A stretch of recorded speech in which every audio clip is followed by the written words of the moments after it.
All right, guys, welcome to 7.2, Solving Systems by Substitution.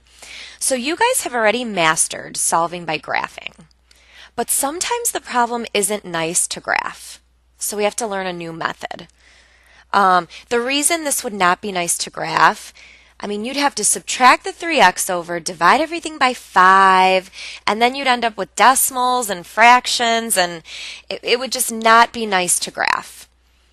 Okay, so a new method today is called solving by substitution, when a problem does not look like it would be nice to graph. And here are the steps to do it. Okay, it's a little complicated, but don't worry, you have plenty of time. All right, so you're given a system. You want to start by finding one variable that is already alone.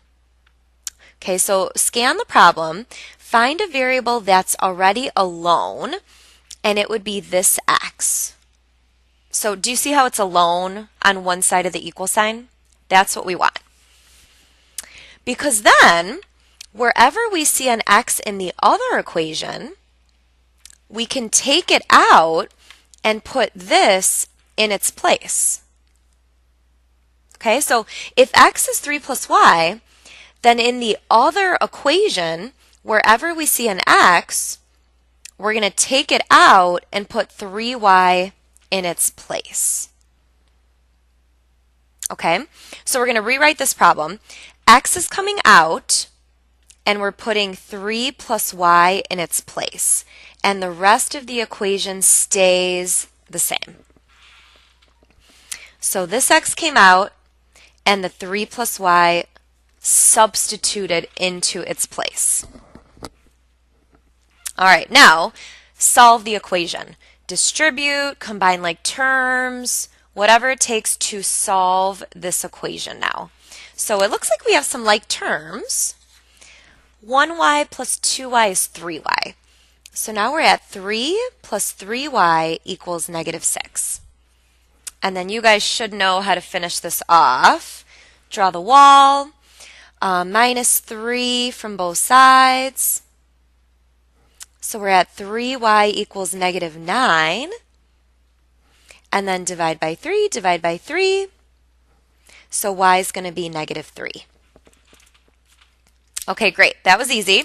We found y. Now we need to find x. So we're just going to take y and plug it in for y to find x.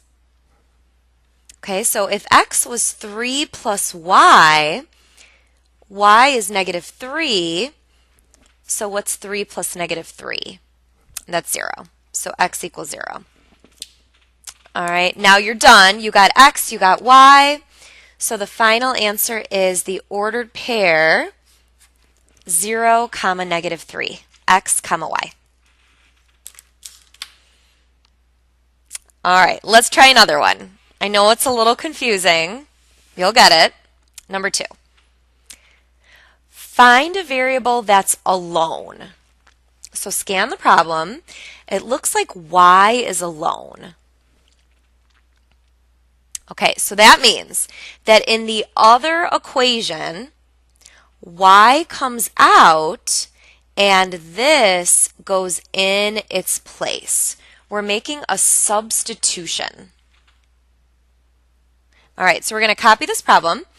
X plus 2 times y, but in for y, we're going to put the 3x plus 2 equals 11. Now, when there's a number there, you have to put parentheses before you sub in what y equals. All right, now solve. We're going to have to distribute, combine like terms, and solve. So we got x plus, if you distribute, 6x plus 4 equals 11. And then it looks like we have some like terms. 1x plus 6x is 7x. So we're at 7x plus 4 equals 11. And then the rest should be pretty straightforward. Minus 4, minus 4. You get 7x equals 7. And then divide by 7, divide by 7. So x equals 1. All right, if x is 1, we're going to plug it back in, and we can now find y.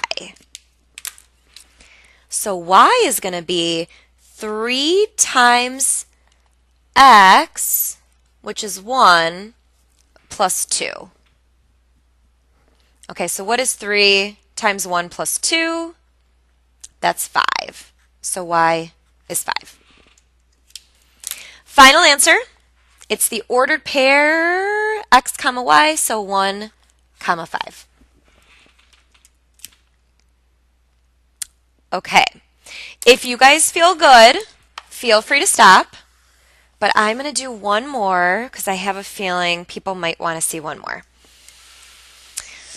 Okay, scan the problem, find one variable that is alone, and the variable that's alone is the y. Great. So that means in the other equation, you're going to take the y out and sub this in its place. All right, so let's rewrite it. It's 3x minus 5 times, in for y, we're subbing in x minus 2, and then it's still equal to 14. Okay, so you're just making that one substitution. All right, solve the equation. Looks like we have to distribute a negative 5. So it's 3x minus 5x minus a minus is a plus 10 equals 14. We got some like terms. 3x minus 5x is negative 2x plus 10 equals 14. And then you guys should be good from here. Minus 10 minus 10. You get negative 2x equals 4. And then divide by negative 2, divide by negative 2. So it looks like x is negative 2. All right, great. Now let's plug that in and try to find y. So if we plug in negative 2 for x, y is going to be, so x is negative 2. What's negative 2 minus 2? That's negative 4, right? So y is negative 4. All right, final answer. We got x, we got y. It's the ordered pair, negative 2 comma negative 4. All right, as always, guys, call us over if you have any questions, but that is solving by substitution. Nice job.